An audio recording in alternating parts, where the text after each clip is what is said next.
everyone. Before we begin, please stand for a short prayer. Okay, thank you. You may now take your seat. So, also, I would like to acknowledge the presence of our TESDA representative, Mr. Rafael Abraham. Thank you, sir. Welcome po. Also, you do not have to worry about his presence. He is here to oversee the conduct of competency assessment and to check if the conduct is in accordance with prescribed competency assessment methodologies and procedures. So, Mr. Rafael Abraham is here and he will not assess you. Okay? So, before we proceed, may I inform you that we are being recorded and live streamed through CCTV camera. So, nandun po yung CCTV camera natin. So, in the TESDA Albay Provincial Office and TESDA Regional Office. Also, I have here your consent form, which means that we, including me, agree to be recorded and to the other terms, including the sharing of your CCTV footage to the authorized representative indicated in these forms.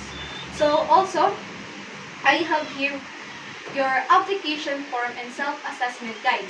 So, these are the proof that you are willing and ready to undergo to this assessment. So, before we begin po, let me first check the attendance. So, as I call your name, please get your admission slip and present it to me with your valid ID. And also, sign the attendance sheet po. Okay, candidate number 1, Mr. Ramos, please come forward and present your admission slip with your ID. Okay, thank you po. Pwede pong pasign.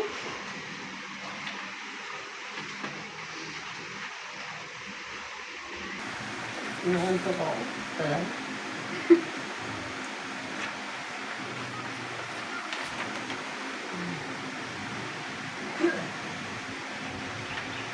Okay, thank you. You may now take your seat po. So, we are now going to start the conduct orientation. So, first, what is assessment?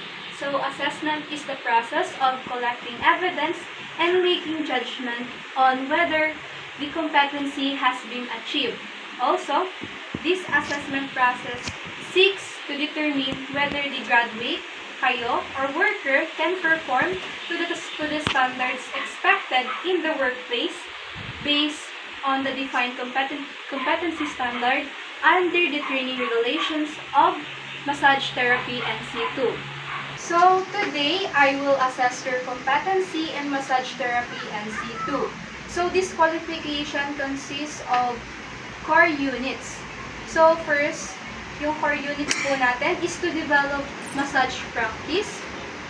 Second is to perform client consultation. Third is to perform full body massage.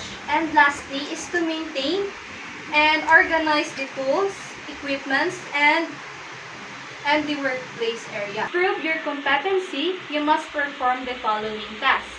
First task is to perform is the pre-massage consultation. So, you have 30 minutes to accomplish the said task.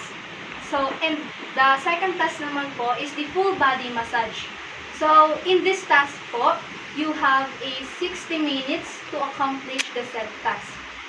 And lastly, yung last task po natin is the post-service and cleaning. So, after po nung pre-massage consultation, post-massage, and yung last na gagawin nyo po is yung post-service and cleaning. So, you have a total time of 2 hours to accomplish and perform the said task po. I will assess you through demonstration and oral questioning to check your skills while you work. Also, magkakaroon po tayo ng mga oral questioning habang pine-perform nyo po yung mga tasks para po malaman po natin na kaya nyo pong explain yung task na yun. Okay? result will be either competent or not yet competent. We also have things that need to be considered. So, if there are any religious practices being observed by your religion, just please tell me so that I can allow you to observe whether you are required to do by your respective religion. So, for example, if you need to pray at this specific time, this day, please tell me and I will allow you to do so. Okay? Yes, ma'am. Next. Also, for those candidates that need to take their medication or maintenance within the duration of our assessment, please inform me and I will allow you to take your medication. Para po hindi po tayo biglang magkukulaps na lang habang nagkakaroon, habang ginagawa po natin yung assessment. Okay po ba? Sige, opo. We also have a allowable adjustment. Reasonable adjustment can be made if you have a specific needs as long as they don't lower the standard of this assessment.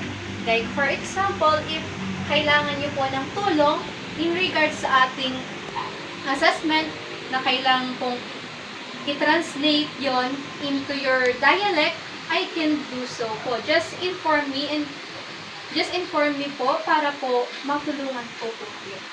We also have the do's and don'ts. Please turn off your cell phones now. Paki-turn off mo po ng mga cellphone. Maintain proper hygiene all the time. If you need to use the bathroom or the restroom po, please do so now. Once the assessment begins, you will not leave the area without informing the assessor. So, kailangan na po na magpunta kayo ng mga bathroom or comfort room para po tuloy-tuloy na po yung assessment natin para po wala na pong interruption. Okay po ba? Yes, ma'am. So, we also have the rights to appeal in the system. So, if you feel that the result is unfair, you have the right to appeal. You can submit a letter to the TESDA Provincial Office within the 15 working days. So, the insurance and the validity of our NC2 or the COC, the TESDA or the Technical Education and Skill Development Authority implemented the e-certificate system starting on March 20, 2026. So, with the full implementation beginning to January 2027. If you pass the assessment and choose the e-certificate, your national certificate will be sent to your registered email within 1 day.